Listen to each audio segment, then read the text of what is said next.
Mark, can you tell us when you're keeping an eye on the score last night at Easter Road? I've got to be honest, no. My son was texting me every 30 seconds, but all joking apart, it's got to be about us still. It doesn't change. Last night's result doesn't change anything for Rangers. We've got to train well this week. We've got to prepare for St Mirren. There's a number of teams chasing the last playoff spot, and it's tight. And those teams, as we saw last weekend, will give it a go. They'll give it a real go. So we have to respect that, prepare well, respect them, and deliver our performance. In an ideal world, you would win every game, but do you still feel that there will be twists and turns in the title race? Would you expect both teams to maybe drop points between the end of the season? Yeah, I think the attitude adopted by other teams will change. So more gung-ho, whatever, laissez-faire, whichever how you describe it, I think they'll really give it a go. And we saw last week, if you're going to lose by 1, lose by 3. And that will be the attitude. How that impacts at set pieces and counter-attacks and whatever it may be, we've got to be aware of it, prepare for it, and try and deliver our level of performance. So last night doesn't change our approach, our attitude. It's about Rangers going to the game and delivering the level that we need to deliver to get the 3 points. Gives you a bit of breathing space though, doesn't it? Yeah, but there's still 11 games to go. There's a lot of points to play for still. A lot of difficult matches, home and away, to play and plan for. So all we can focus on is our next game, one at a time. That won't change. Did the result surprise you? I think it surprised everyone, but it happens in football. That's why we love the game. It's the nature of the game, and I'm sure Hibs as a team will have prepared well as any other team would do. So it happens. All we can do now is recognise what we have to do here at Rangers, and whether it's Hibs or Falkirk or Wraith or Queen of South or Morton, they're all tough tests. We all play each other. The nature of this league, you play each other regularly. So again, we just got to prepare really well for each and every game. You haven't had a heavy defeat like that this season. Do you think you get enough credit for what you've done, given how tough this title challenge is? It's not about credit. It's just, as I say, we know for Rangers, what we had to do was very clear. The targets were very, very clear at the start of the season. They haven't changed. And we're still 11, we're coming to the home stretch now, but we're still 11 games to go. So it's not about other teams and other results. It's just purely about us and getting the club into a position to achieve those ambitions. If we can do that, then we can pat ourselves on the back, say had a good season, but very quickly are preparing for the next one. You've got 3 home games in a row now. Is this the time to press home your advantage? It is, but home or away, I think Rangers are expected to win. So it's as simple as that. It doesn't change. And we have to prepare for the game now on Saturday and again on Tuesday. Again, then we have the cup match in between. But right now, Wraith is irrelevant. It's purely about St Mirren. Get the right result, get the level of performance that we need, and then we can move on. 8 points with 11 games to go. People might say that it's certainly yours to throw away. Would you accept that? No, nothing changed. Last night doesn't change. I don't want to, obviously the result away from us has been received a lot of attention. But from our point of view, it's purely about Rangers. It doesn't change anything. If it doesn't change our training, doesn't change our nutrition, doesn't change our analysis, it's our preparation getting right for what will be a tough game. There's no doubt. Hopefully, a packed Ibrox, we can go there, deliver the level of performance that we need to do. And it's about us being consistent in what we do now, between now and the end of the season.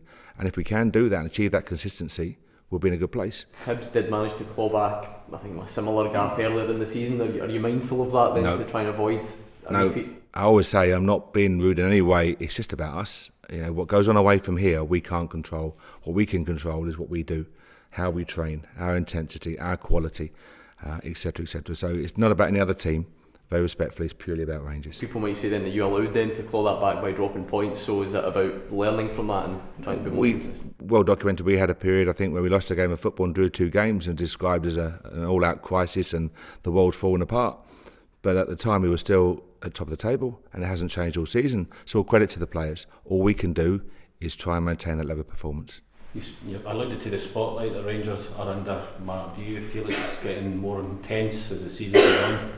No, I think it, being very respectful, the media will obviously make it, there's a story there, season's coming to a conclusion. What we have to do is avoid the hype and the stories and everything else and just focus on what we do. What we do is go and play football games. Prepare well and try and deliver that performance. And if we can focus on what we do, we'll be fine. I think what happens in sport, all sports, as you approach a climax, is you get distracted by the peripheral matters. If we can avoid that, we'll be okay. How are you trying to avoid that with regards to the We just talk as a group. It's just about us coming this morning, train really well, have analysis, eat well, do the gym work, rest and recover well. It sounds repetitive, but it is. It's about doing good habits or having good habits and making sure that they're day in, day out. And if we can be better every day, we'll be okay. If we don't prepare well, or we have a lapse, then we'll pay the price for it. Don't know if you spoke about it yet, but your thoughts on Dundee are now through to the cup game. What do you think about that? Good performance, very good performance against Dumbarton. They're a Premier League side, well established, so very respectful of the challenge that they'll pose. We're at home, we're Rangers, and we look forward to that game.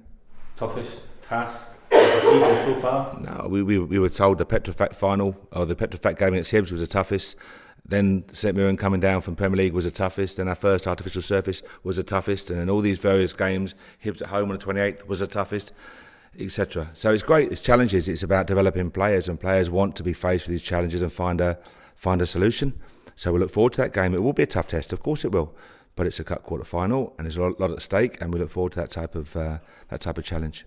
What did you make from the comments of one of their players, Gary Harkins, calling Rangers a new club? Listen, whatever, they can get on with it. Again, it's not about other clubs, other players. It's purely about us, and it's how we prepare for that game. But right now, it's the weekend that matters. Going back to the league battle, I know that obviously if you guys win all your games, Hibs win all their games, there's opportunity to win the title at Easter Road. How would you feel about that? Yeah, and again, we can talk about it, but then you get involved in the hype and all the peripheral stories, and that's what happens. People talk, if you do this, if A, B and C happens, then this is what ensues. So from our point of view, it's not about that. The only focus is St Mirren. Don't slip up. Go and deliver the performance. Maintain intensity in what you do, quality to what you do. Get the rewards for the hard work that you do, and then we move on from there. But it's not about, we can't allow ourselves to be drawn into that, I'm saying media hype, but that's what it is. St Mirren was the first home game of the season here. Do you think you've done what you achieved to turn Ibrox into a fortress again? I think we've delivered a good level of performance, definitely. I think we saw on Sunday, very honestly, that's probably our worst 20 minutes of the season. But we've learnt from it. The players, the first to recognise it, full of credit to them. They recognised it. We've looked at what we did poorly, how we dropped too deep, how we weren't tight enough to press the ball, how we gave it away cheaply at times. And it's not what Rangers do. So I think we've had a good season in terms of consistency. What we need is to maintain that now in these last 11 games, because suddenly you have 36 games and now it's going to be single figures very soon. See, in terms of focusing just on yourselves, and I'm wondering how deliberate is that in terms of, so have you not even mentioned the Hibs result to the players this morning? Is that a deliberate thing? It's not about that result. That result can't change anything for us. So, for example, the result happens. Do we then say we're going to train with a little bit less intensity, or not 15 minutes off, or go home half an hour early? That's not what we're about. Last night changes nothing for Rangers. And as long as we maintain that approach, we'll be okay. But it's when you inadvertently drop your standards, for whatever reason, subconsciously drop your standards, then you have a problem. Our job as staff and players is to make sure we maintain the standards. On the subject of height, it's only going to increase over the next couple of weeks, especially if you progress in the cup and you keep this lead and you get closer to the line. How do you actively encourage the players to avoid it? I mean, do you tell them don't have papers or what? No, the opposite. I think you've got to respect the fact they're adults, they're mature adults, they're professionals, they're good at what they do, and you want them to get the rewards for their hard work. They've worked really hard all season. Now, I know every other player, every other club will say exactly the same. All we worry about is Rangers. From day one of pre-season, their approach has been first class, so we want them to get the rewards. That's when we talk about a good performance. Alloa, 23 corners, 25 chances. They didn't get the rewards that their endeavours deserved. So what we want, if this squad of players over the course of a season, and it's a long season, is to get the rewards. So as we count down the games, and hopefully we're in a good position still, then naturally you're going to say, well, our targets are in sight. What we have to now do is redouble your efforts, go even harder still to make sure you get over the line. If you do lose focus in this league, you lose 3 games in a row, you're in trouble. Simple as that. So you have to maintain the level of performance to try and get the rewards. Do you think that this, I know you've talked about this previously, but being here in comparison to England, do you think that it's overly scrutinised being here and everything that goes on at this club and at Celtic as well? Do you think the media are too heavily focused on what... Am I allowed to give an honest answer to that one? If I'm allowed to give an honest answer, I think why let the truth get in the way of a good story is probably the most apt line that I can think of, because I see headlines and I'm thinking, I never said that. And I'm sure he never said that. And I walk into the press conference and I'm asked about quotes from someone that I know they didn't say.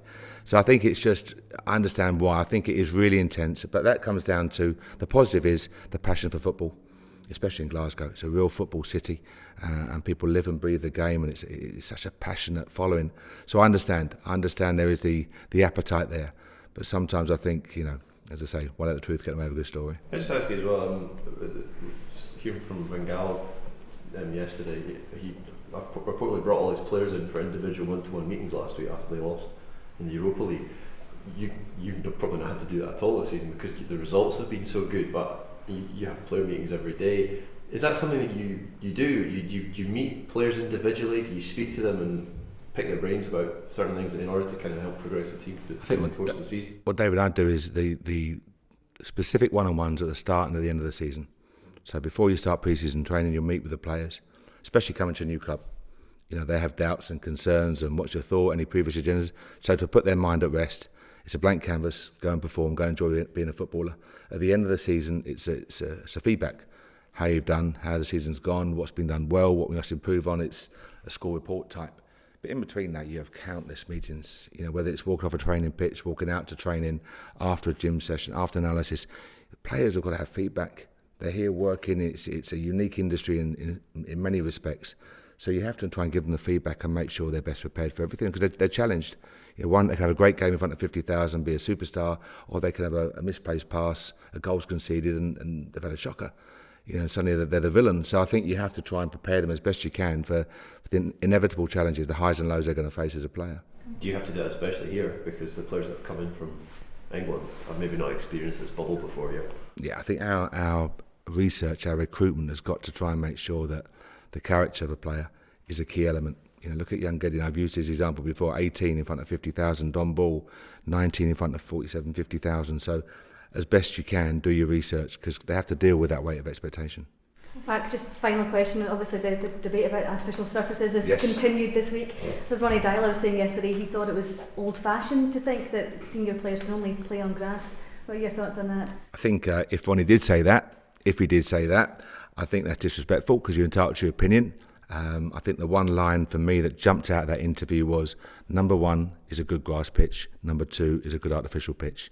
If you're happy to accept second best, then go with the artificial pitch. If you want to accept the highest standards, then you go for the best quality grass pitch. So that for me was a one sentence that summed it up. Okay. Everybody fit? Everyone's fit, apart from Mikey obviously. Everyone's fit apart from that.